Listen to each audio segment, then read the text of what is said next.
I never planned for anything unusual to happen that night. Honestly, the whole movie trip wasn't even my idea. My friends were the ones who insisted we all go out because it had been too long since we hung out. They said I'd been cooped up in my room, acting distant, looking tired. And they weren't wrong. College had been eating at me, assignments, expectations, my own overthinking. Everything just pressed down on me until even something as simple as a movie felt like a task. Still I went. Some part of me hoped that maybe a dark theater, overpriced popcorn, and the familiar chatter of friends would loosen whatever knot had been pulling inside me for weeks. The cinema we went to wasn't one of those fancy, modern places. It was the old one at the edge of town, the one I used to visit as a kid with my parents. The carpets were faded, the posters slightly crooked, the lights a little too dim. But there was comfort in that. Nostalgia, maybe. It felt like a place that hadn't changed while everything else in my life was spinning too fast. The lobby was buzzing with people waiting for their shows. My friends were teasing each other about snacks, fighting over who would pay. I offered to get the popcorn just to get away from their chaos for a moment. That's when I saw him, standing near the far end of the lobby, close to the staff hallway that led toward the projection rooms. I froze. He was older now, obviously. His hair was dusted with gray around the temples, and he had faint smile lines that made him look softer, calmer than I remembered. But I would have recognized him anywhere. He'd been part of my childhood in small, indirect ways. A neighbor. A friend of my father. The man who helped fix our fence, who came over for tea sometimes, who once taught me how to tighten the chain on my bicycle. He wasn't someone I'd ever been close to, not really. But he had always been present. A quiet, steady presence on the sidelines of my life. I hadn't seen him in years. And yet, the moment his eyes found mine, I felt something shift, like the air itself paused between us. He didn't smile right away. First there was surprise, then something softer. Relief maybe. Or recognition that went deeper than memory. Whatever it was, it made my chest tighten in a way I couldn't explain. I looked away quickly, pretending to study the popcorn menu. It didn't help. I could still feel his gaze, warm and steady, following me. My hands were shaking just enough to annoy me. "Dude, what's taking so long?" my friend Raghav called from behind me. I rolled my eyes at him, grabbed the popcorn buckets and turned, only to run into my group pushing each other and laughing. They were loud and completely unaware of the way my heart had started pounding. "Bro, your face looks weird," Ayush joked. "See? This is why you need to get out more. Social interaction is good for your soul." I shoved him lightly. "I'm fine." "Sure," he said dramatically, "and I'm the president." They all laughed. I didn't. Because my gaze had drifted back to the hallway. He was gone. I told myself not to think about it, not to care. But something inside me felt restless, as if a string tied around my ribcage had been tugged. The lights flickered, signaling it was time to head in. We walked toward the theater entrance, my friend still talking loudly about the movie. I tried to focus. I did. But I couldn't shake the feeling that the night had just tilted slightly off its axis. When we reached the corridor leading to our screen, I slowed. The staff door near the side was cracked open, and he was standing there, half in shadow. He looked at me again. This time he lifted a hand slightly. Not a wave. More like an invitation. I didn't move at first. My friends were already halfway into the theater, oblivious to everything except their excitement and chips. Ayush turned back and noticed me lingering. "Ari, come na. What are you doing?" I swallowed. Bathroom," I lied. He shrugged and vanished into the dark interior. And I took one step toward the half-open door. Then another. And then I was standing in front of him, just a couple feet away. Up close, he looked even more different than I remembered. Older, yes. But there was a gentleness around his eyes, a presence that felt grounded. Safe. And yet, charged. "Hi," he said quietly. His voice was the same, low, warm, calm. Like a voice that could steady a storm. "Hi," I echoed, though mine sounded smaller. "You've grown," he said, a faint hint of a smile touching his lips. I felt my face warm. "It's been a long time." "Yes." His eyes softened. "Too long." I didn't know what to say to that, so I just nodded. "Come here for a moment," he said, stepping back into the hallway. It wasn't a command. It was gentle. But there was something intentional in his tone that made my breath catch. I hesitated. Just a second. Then I followed him. The hallway was narrow, dim, and smelled faintly of old film reels and metal racks. As soon as I stepped inside, he reached back and quietly closed the door behind me. The soft click of the latch echoed far louder than it should have.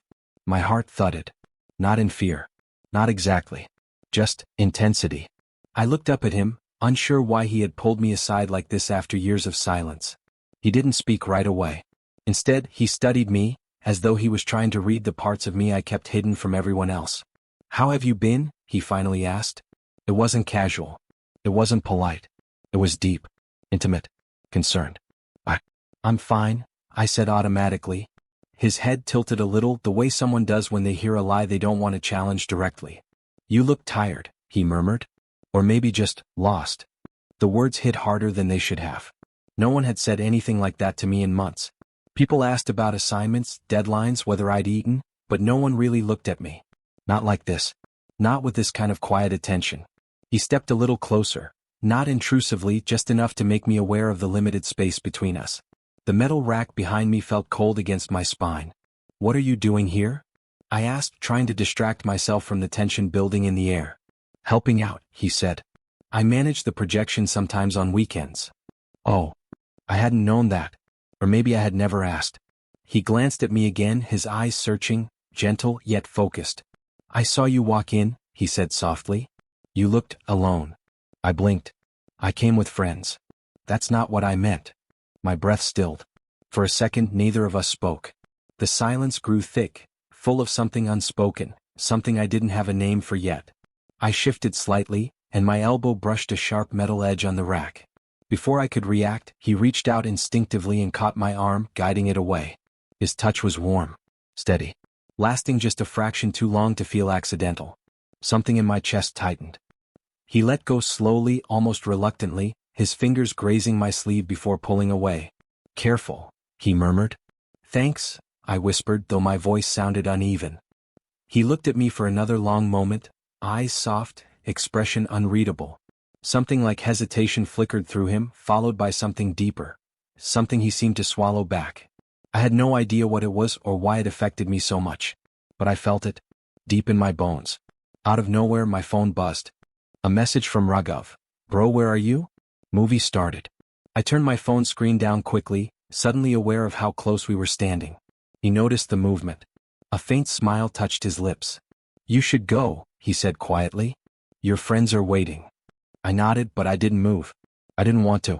He saw that too. I could tell by the way his eyes softened even more. "If you ever need someone to talk to," he said almost in a whisper, "you know where to find me."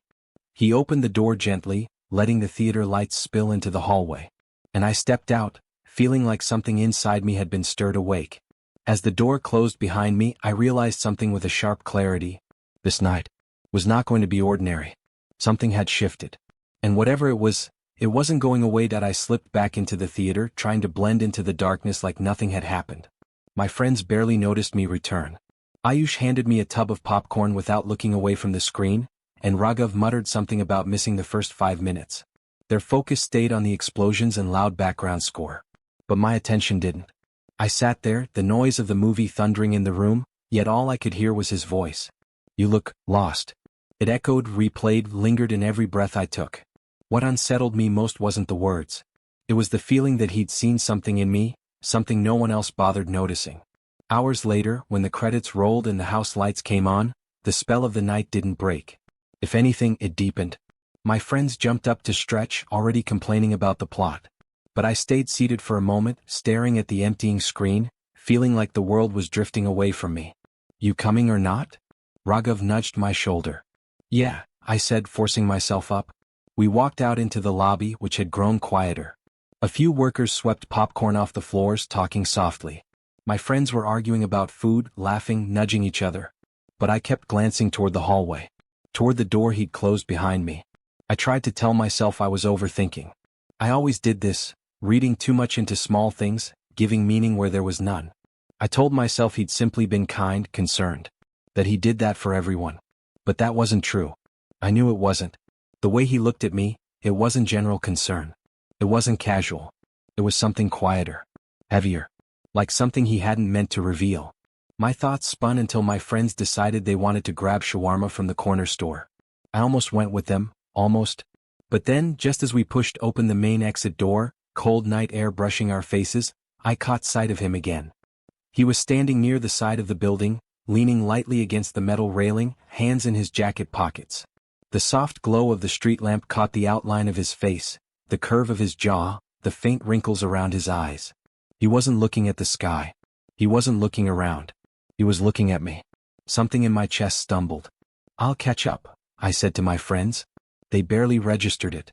They were already halfway down the steps, still arguing about which sauce was the best. I stepped outside slowly, the cool breeze tightening my breath.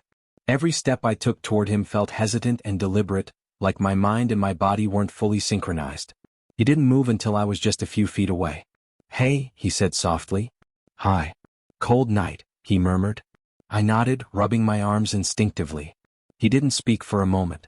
Then, in a quiet gesture that almost made my heart stop, he reached behind him and lifted his jacket from the railing, then draped it gently over my shoulders. The warmth of it hit me instantly. His warmth. His scent, faint and familiar, wrapped around me like something I didn't know I'd been missing. I started to protest. "You don't have to." "I know," he interrupted, but his voice was soft. "Just keep it for now." I swallowed. "You'll get cold." His lips curved into a small, almost shy smile. "I'll survive." Something about the way he said it, quiet, warm, almost fond, made my heart flutter in a way I wasn't prepared for. We stood there, silence stretching comfortably between us now.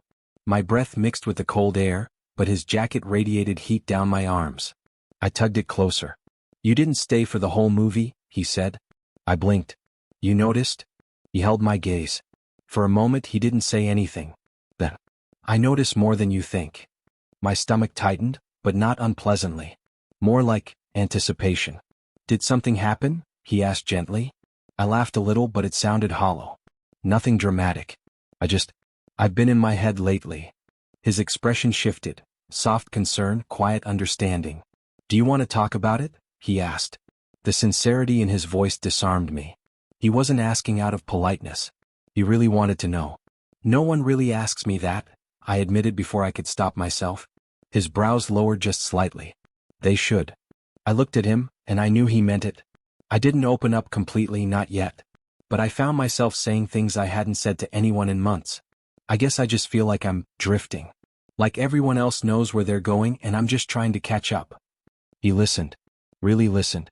His eyes didn't wander, he didn't look at his phone, he didn't try to fill the silence with useless advice. He just stood there, presence steady, warmth radiating even through the cold air. Finally he said, "You don't have to have everything figured out at 21. I frowned slightly. "But it feels like I should." "Only because people make you believe that," he replied. "Life doesn't work on a schedule. And you're allowed to feel lost." His words hit deeper than I expected. Not because they were wise, but because they were exactly what I needed to hear, said in a voice that felt like a quiet reassurance of stability. After a moment he stepped closer, barely an inch but enough that I felt it. Enough that the warmth between us seemed to shift. He lifted a hand slowly. I thought he was going to take the jacket back or maybe pat my shoulder. But instead, he used 2 fingers to gently adjust the collar near my neck, smoothing it down where it had flipped. His fingertips grazed my skin. My entire body stilled. Soft, warm, slow. He froze too. Just for a second. Our eyes met. Something passed between us, fleeting, delicate, but unmistakable. His hand lingered a heartbeat longer than necessary. I forgot how to breathe. Then he pulled back, fingers dropping to his side as if the contact had startled him too. Sorry, he said quietly, voice thickening just a fraction. It was crooked. "It's fine," I whispered, though my chest was anything but. We stood there for another long, fragile moment. The kind of moment that could shatter with one wrong word. Then my phone buzzed again. "Raghav, coming?" I exhaled shakily. "I should go," I murmured. He nodded but didn't look away. "If you want, we could talk again. Another time." I didn't trust my voice, so I just nodded. I slipped his jacket more tightly around myself as I stepped away. And I didn't give it back. Not that night. Not yet. As I walked down the steps to join my friends, I glanced back once. He was still standing there, hands in his pockets again, watching me with an expression I couldn't decipher. Some mix of longing, restraint, and something like quiet hope. And for the first time in a long time, I didn't feel alone. Something had begun. Something I wasn't ready for. Something I couldn't stop thinking about. Something that felt a lot like a breath shared between 2 people who didn't know how close they were standing until silence made it obvious. Silence followed me home that night. Not the comforting kind, the kind you get when you finally take a deep breath after a long day. No. This silence was heavier. It sat on my shoulders long after I left him standing outside the cinema, watching me walk away with his jacket wrapped around me like something borrowed from a dream. My friends were loud, messy, and chaotic on the way to the shawarma stall. They talked over each other, laughed too hard, argued about who was paying. But I barely heard any of it. Everything felt muffled, like my mind was still standing under the street lamp with him, replaying every word he said, every glance, every breath shared in the cold. I notice more than you think. You don't have to pretend with me. If you need someone, you know where to find me. No one had spoken to me like that in a long time. Maybe ever. I told myself to forget it, to let the night pass like any ordinary evening. But the jacket draped around my shoulders kept me from moving on. It was warm, slightly oversized, soft in a way that felt lived in. Every time I inhaled, I caught the faint scent of him, something like cedarwood mixed with the residues of old film reels and the cold night air. When I reached home, I didn't take the jacket off for a long time. I just sat on my bed, staring at the floor, feeling like I was balancing on the edge of something I didn't understand. I didn't sleep well. And the next morning, the silence was still there, following me as I made coffee, as I looked in the bathroom mirror, as I tried to focus on my assignments. It followed me all the way to campus, where even my friends noticed I was distracted. "You okay?" Ayush asked, stuffing chips into his mouth. "Yeah, I lied." "You sure? Your brain looks like it's running Windows XP." I forced a laugh. "Just tired, man." He shrugged and let it go. People always let it go. But silence didn't. And neither did the memory of him adjusting my collar, fingers brushing my skin like he didn't mean to, but maybe he did, just a little. That evening, after classes, I found myself walking toward home slower than usual. My mind drifted, back to the cinema, the dim hallway, the way he'd looked at me like he'd been waiting to see me again. Did he really mean all that? Or was I imagining it? I didn't know. But when I passed the old cinema again, 24 hours too early for the weekend shows, my steps faltered. The place was mostly dark, only a single light glowing behind the ticket counter. I shouldn't have gone in. I knew that. I should have kept walking, pretending I didn't feel the pull. But I stepped inside anyway. Just for a second. Just to see. The lobby was empty. Silent. Dusty light filtered through the old ceiling fixtures. I scanned the room, feeling stupid for even hoping. And then I saw him. He was near the poster wall, replacing an old, curled sheet with a new one. He didn't notice me right away, but the moment he did, he paused, hands still midair, eyes widening just a little. "You're here?" he said softly. I hadn't realized how much I needed to hear his voice until that moment. "Yeah," I breathed. "I was passing by." He set the poster down and wiped his hands on his jeans. "Did you need something?" "No," I said quickly, then added too quietly, "Maybe?" His expression shifted, gentler, careful. The kind of careful that made my chest warm. "Can we talk?" I asked. His shoulders relaxed by a fraction. "Of course." He walked toward me, and I swear the silence between us changed again. It wasn't heavy this time, it was full. Like it had something to say we both were too scared to voice. We stepped outside, where a faint breeze brushed past us. He didn't stand too far, didn't stand too close. Just enough that I could feel the idea of him next to me. "You didn't return the jacket," he said lightly. "I know." I pulled it tighter. "I will, soon." "Keep it," he said. "It suits you." My breath hitched. It was a simple compliment, but it landed differently, soft, intentional. We stood there for a while, watching cars pass by on the road. Then, almost hesitantly, he said, "I was worried after last night." I looked down. "Why?" "Because you seemed shaken." Pause. And I wasn't sure if it was because of me. It was because of him. But not in the way he feared. I didn't know how to explain the way he made me feel, confused, comforted, exposed, safe, and completely unprepared. I wasn't ready to say any of that. But I also didn't want to lie. "It wasn't a bad kind of shaken," I said finally. His eyes lifted to mine, searching. "No." I shook my head. "Just unexpected." He exhaled softly, relief flickering through his features. "I didn't mean to overwhelm you." "You didn't," I whispered. "I just don't understand what's happening." He hesitated. Then quietly, "Neither do I." Silence wrapped around us again, but this time it wasn't empty at all. It was thick with meaning, with all the things neither of us dared to say out loud. A car honked in the distance. Someone shouted at a friend across the road. Life moved around us, oblivious to how the two of us stood suspended in something delicate and new. He glanced at the sky, then back at me. "Do you want to walk for a bit?" I nodded. The sidewalk was uneven and cracked, but walking with him felt strangely calm, like the world briefly softened its edges. We didn't talk much. He kept his hands in his pockets, I kept his jacket wrapped around me. Every few steps, our shadows overlapped beneath the streetlights. After a while he spoke again. You grew up fast. I snorted. I think everyone else grew up. I just got older. He smiled. Still the same honesty. I blinked. You remember that? He looked at me, really looked, like he was seeing me in a way that felt new and old at the same time. I remember more than you think. My heart stuttered again. I hated that it did that around him. Or maybe I didn't hate it. Maybe I just didn't know how to handle it. We walked until we reached the small bridge overlooking the dried stream behind the cinema. He rested his hands on the railing, leaning slightly forward. I stood beside him, watching the faint reflection of the streetlights shimmer on the shallow water. You seemed lonely when I saw you last night, he said quietly. That worried me. I swallowed. I didn't realize it showed. It does. Then more softly. At least to me. The words settled somewhere deep inside me, like a hand pressed gently against my ribs. I didn't know what made me say it. Maybe the quiet, maybe the closeness, maybe the way the night felt like it was holding its breath for us. I felt safe with you, I said. He didn't move. Didn't look at me. But his breath hitched. After a slow moment he said, You have no idea what that means to me.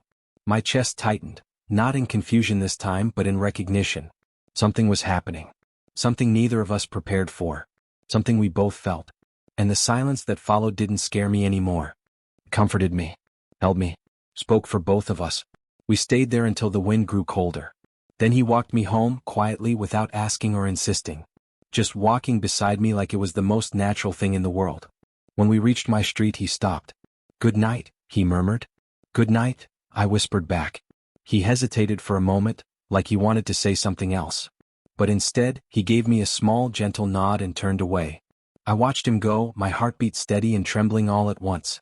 And that night, as I slipped into bed with his jacket lying on the chair beside me, the silence wasn't heavy anymore. It was full. Full of questions. Full of warmth.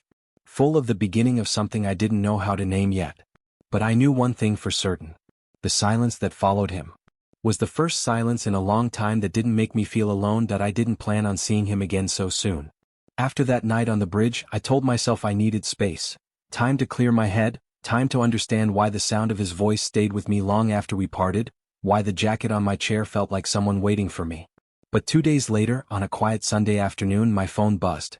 A message from an unknown number. You left something behind. My heart jumped. I didn't need the name to know it was him.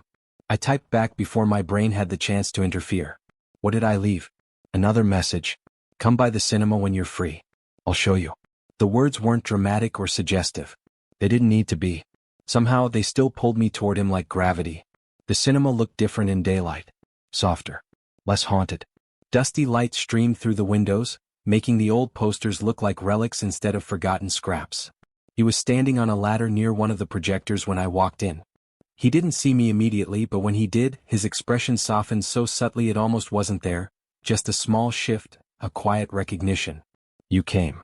He said it like a relief, not an expectation. Yeah. I shoved my hands into my pockets. What did I leave? He stepped down from the ladder and gestured for me to follow him behind the counter. He reached into a drawer and pulled out a small keychain, an old one I'd clipped to my backpack. The strap had torn off sometime last night. This, he said simply. I wasn't sure if it mattered to you, but you always had it. You remembered that? My throat tightened. Yeah. It's old, but it means something. Then I'm glad I found it. He placed it in my palm gently as if it were fragile. His fingers brushed mine for a second, light, accidental, but the warmth lingered like it had a purpose. I closed my hand around the keychain. Thanks. He nodded once, but neither of us moved. The silence settled again, not awkward, not heavy, more like an invisible thread pulled taut between us. After a moment he said, Do you want to see something? I raised an eyebrow. What? He didn't answer. Instead, he turned and led me toward the hallway behind the old staff room. I followed him automatically, heart thudding, though I didn't know why. He unlocked a narrow door and gestured for me to step inside. The room was dim but warm, filled with dusty film reels stacked on shelves, an old sofa pushed against the far wall, and a projector screen pinned up like a homemade theater. This used to be the staff lounge, he said. No one uses it anymore. I smiled slightly. Your secret hideout. He gave a soft chuckle. Something like that. There was something different about the air in that room, quieter, warmer. It felt like stepping into a pocket of time that belonged to no one else but him. And now me. You spend a lot of time here? I asked. Sometimes, he said. It's peaceful. And when I'm here, things feel a little less overwhelming. He didn't look at me when he said it, but I felt the meaning directed toward me anyway. Sit, he added. So I did.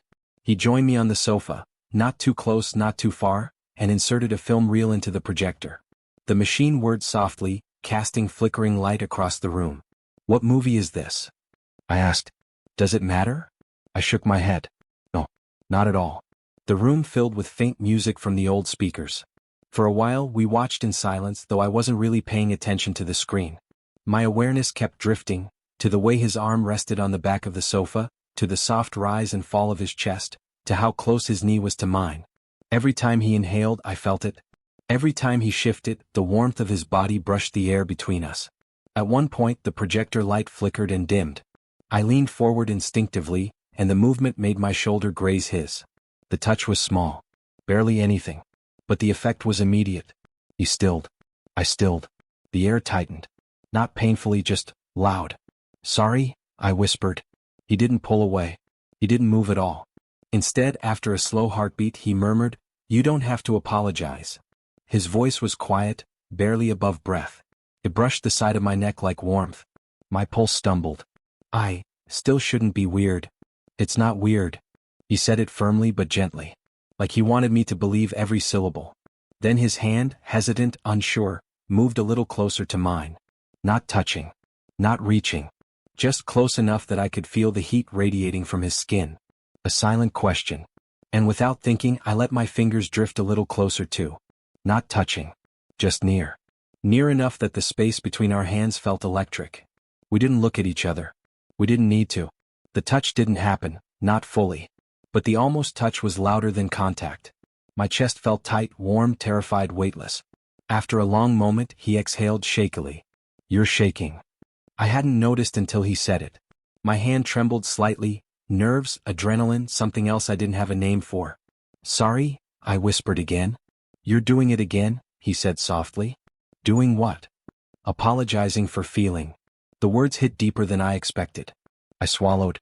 I don't know what I'm feeling. I do, he murmured.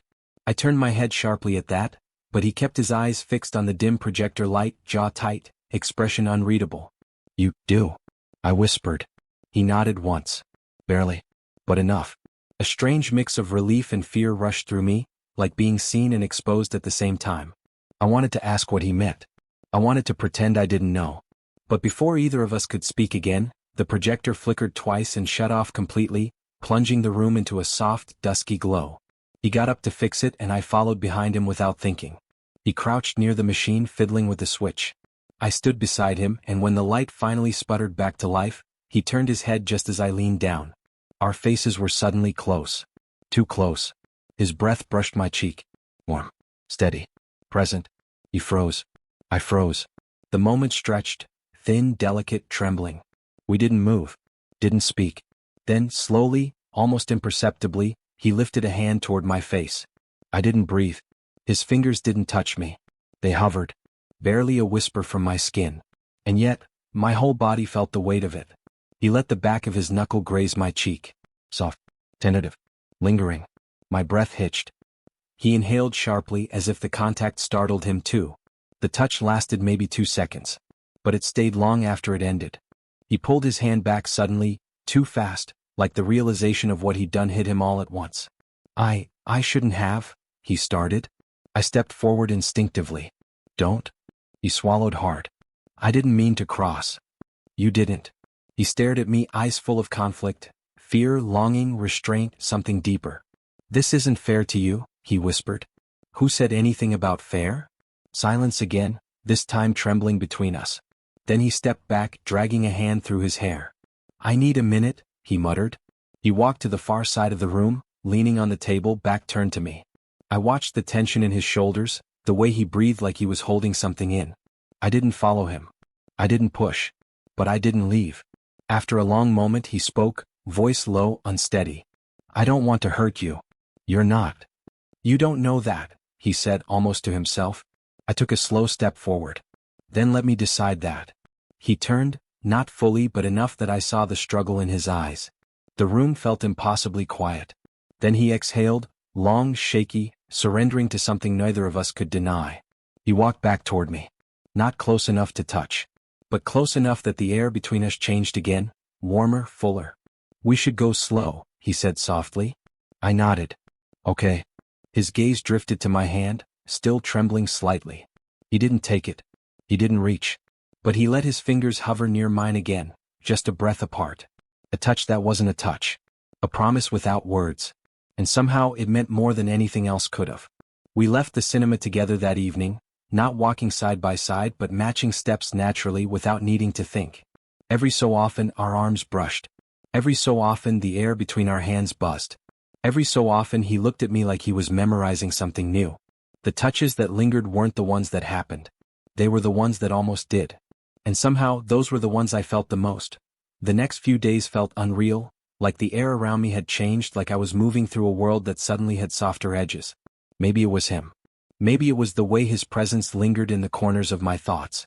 Or maybe it was the memory of almost touching in that dim projection room, when his fingers had hovered near mine like they were scared and longing at the same time. Whatever it was, it stayed with me. Quiet.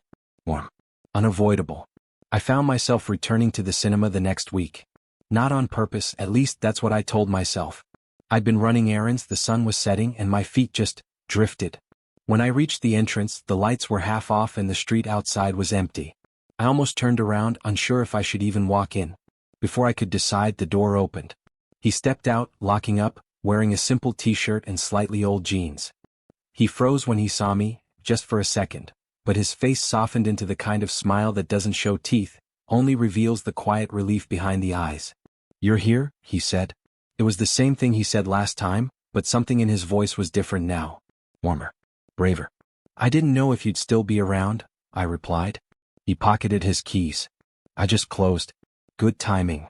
We stood there for a moment, neither of us speaking, the evening settling around us like a gentle blanket. And then he said, "Walk with me?" I nodded. We started down the empty street, our footsteps slow and unhurried. There was nothing dramatic about it, no streetlight flickering, no music swelling in the background. Just two people walking quietly, matching each other's pace naturally. After a few minutes he asked, "How've you been?" The simple question felt heavier than it should have. Like it carried all the unsaid things between us. "I'm okay," I said. Then after a pause, thinking a lot. He nodded once. Me too. We kept walking, the silence gentle instead of tense. It felt like a space being prepared for something. Not forced, not rushed, just ready. Finally, we reached the small riverside path near the old bridge. The same place we'd stood on that night that changed everything in ways neither of us fully understood. He leaned on the railing, his hands clasping the edge. I stood beside him, close enough to feel the heat radiating from his arm. For a while, we just watched the water move beneath us, slow, soft ripples in the dim light. Then he spoke. "I've been careful," he said quietly. "Around you."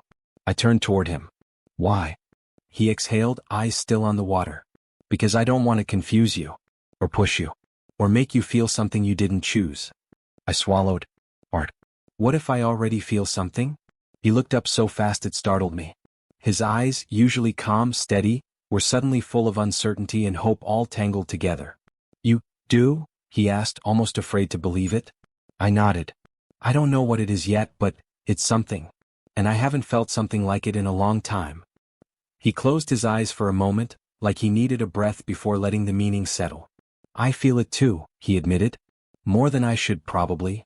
The honesty hit me like warmth spreading through my chest. "Why should?" I asked gently. He hesitated. "You're younger. Your life is different. You have your whole world ahead of you." "And you?" I asked softly. He let out a slight laugh, sad but not hopeless. "I'm just here. In this old cinema. Trying not to mess up something that matters." My heart tugged. "You're not messing anything up." He turned to me fully then, leaning on the railing with one arm. The evening light softly touched the side of his face, painting him in gold and shadow. His voice was low, almost a whisper. "Then tell me what this is. Tell me what you want it to be." I could feel my heartbeat in my throat. My hands. My ribs. I don't know yet, I said honestly. But I know I want more time with you. More moments like last night. More of whatever this is. His eyes softened. A beginning, he murmured. A beginning, I echoed. He didn't touch me, not at first. He just looked at me with an expression that felt like the closest thing to a confession without words. Then slowly, carefully, he lifted his hand. Not to grab me. Not to pull me in. Just to brush a strand of hair from my forehead. The touch was feather light. Barely there. But it stayed. It stayed in a way that made my breath catch. You can tell me to stop, he whispered. I won't, I whispered back. His hand lowered, but he didn't step away. Instead, he let his fingers hover near my shoulder, close enough to feel the warmth, not close enough to startle me. Do you want this? He asked. I do, I said, the words shaky but true. He exhaled slowly, like he'd been holding that breath for days. Then, very gently, his hand settled on my shoulder. Warm. Steady. Real. Not gripping. Just resting. I didn't expect how comforting it would feel. How safe. How grounding. I let my own hand lift, tentatively, and rest on top of his. Our fingers didn't intertwine. Our palms didn't press tightly together. It was just touch. Soft, open, patient. A touch that didn't demand anything. A touch that simply existed. That's nice, he said quietly, almost like it slipped out. It is, I breathed. We stayed like that, fingers overlapping, breath steady, hearts learning the rhythm between us. He spoke again, voice slower this time. I'm scared of rushing. Of hurting you. Of misreading. You're not, I cut him off gently. You're not rushing. And this feels right. He looked at our hands. It does. A small smile touched his lips. Not wide, not confident, just soft. A smile that felt like a door opening quietly. He squeezed my hand lightly, more like a question than an action. I squeezed back. More like an answer. The air between us changed then, subtle but unmistakable. Something opened. Something shifted. Not passion. Not urgency. Something gentler. Something beginning. He moved a little closer, not touching, just standing nearer. He lowered his forehead toward mine, slowly, giving me time to step away. I didn't. Our foreheads touched. Just that. Warm skin to warm skin. A quiet connection. A small, intimate promise. My eyes fluttered shut. His breath brushed my lips. Not a kiss, just breath, and the night felt still around us. This is enough, he whispered. For now. For now, I echoed. He pulled back gently, his thumb brushing my shoulder before his hand dropped to his side. We didn't speak for a long time after that. We just stood on the bridge, sharing silence that didn't scare either of us anymore. Eventually he walked me home. Our steps matched again, this time not by accident but by intention. When we reached my street he stopped. Can I see you again? The question felt like a gift. Yes, I said. Whenever you want. He smiled, soft, small, certain. Then soon. He touched my shoulder lightly before he turned away. Not a lingering touch this time. Not hesitant. Just gentle. Sure. Beginning. I watched him walk down the road, his figure slowly fading into dusk. And for the first time in a long time, something inside me felt like it was opening, like a door I didn't know I had was letting in light. Soft confessions. A quiet touch. Shared warmth. It wasn't a declaration. It wasn't dramatic. But it was real. A beginning.